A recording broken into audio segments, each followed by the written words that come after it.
Racun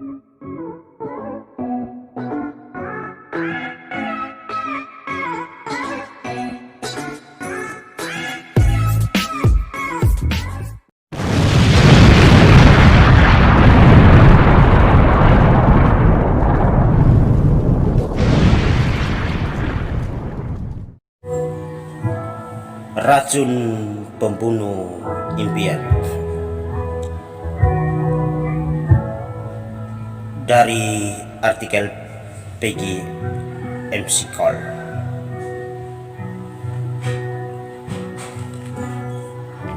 Jika ada orang menaruh racun di air minummu, akankah Anda meminumnya?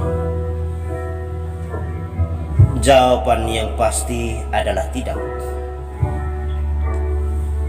Racun kimia yang dapat dilihat, dirasa, disentuh, dan dicium sangat berbahaya. Untunglah kita cukup cenderung untuk menyadari bahwa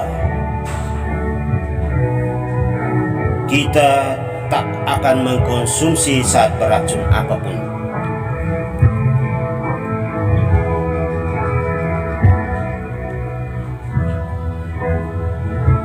Tapi bagaimana dengan beracun pikiran?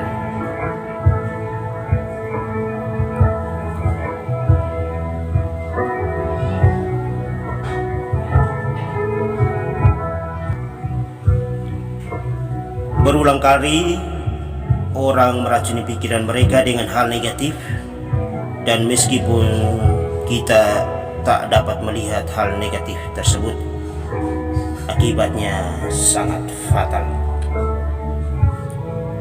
Negativitas adalah racun yang mematikan impian, dan kita perlu menghentikannya sebelum itu mengkontaminasi hidup kita.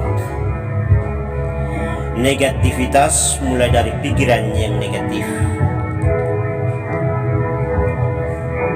Pemikiran negatif melumpuhkan hidup orang sampai pada tahap tertentu. Ia merampas kesempatan orang hidup mencapai potensi maksimalnya, hasrat serta sasaran hidup terbesarnya. Ia menghukum banyak orang sampai ke tahap sekedar bertahan hidup, merasa bosan dari hari ke hari, karena membuat mereka merasa tak mampu lagi mencapai kemajuan apapun. Ia mengundang depresi dan problem mental lainnya, yang kemudian mengakibatkan gangguan kesehatan.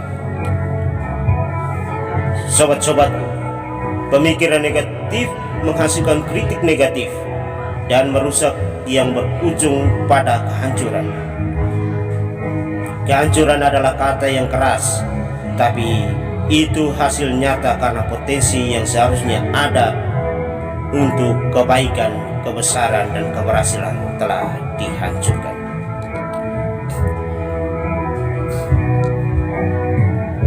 Banyak orang ingin melakukan hal besar.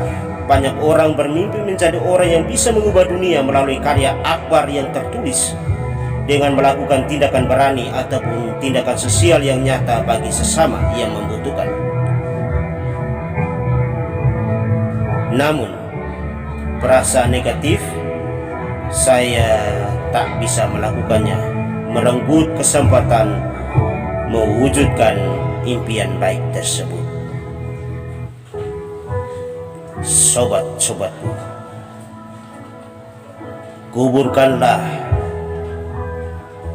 pikiran-pikiran negatif yang berkecamuk di dalam otak kita.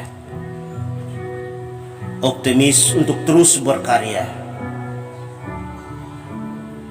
dengan positive thinking atau berpikir positif. Terima kasih sobat-sobatku. Sobat-sobatku, bagaimana menyingkirkan racun ini? Monitorlah pikiran-pikiran yang masuk ke benak Anda. Setiap pemikiran. Jika Anda menemukan diri Anda memikirkan pemikiran negatif, pikirkan kembali. Berjuanglah untuk memikirkan hal-hal yang positif dan membangun dan mendorong. Sebagaimana Anda memonitor pikiran, monitor jugalah perkataan Anda. Perhatikan baik-baik setiap perkataan yang keluar dari mulut Anda. Berjaga-jagalah untuk ekskusitas. Ekskusitas adalah penyakit yang membuat orang secara konstan membuat alasan. Ketika Anda mendengar diri Anda mengeluh, hentikan diri Anda segera. Ciptakan kosakata yang bernuansa keberhasilan positif, membangkitkan diri sendiri dan orang lain. Jangan biarkan kata-kata Anda tawar, tapi ekspresikan antusiasme dalam perkataan Anda. Perkataan yang Anda ucapkan mengandung kekuatan kreatif yang berpengaruh besar.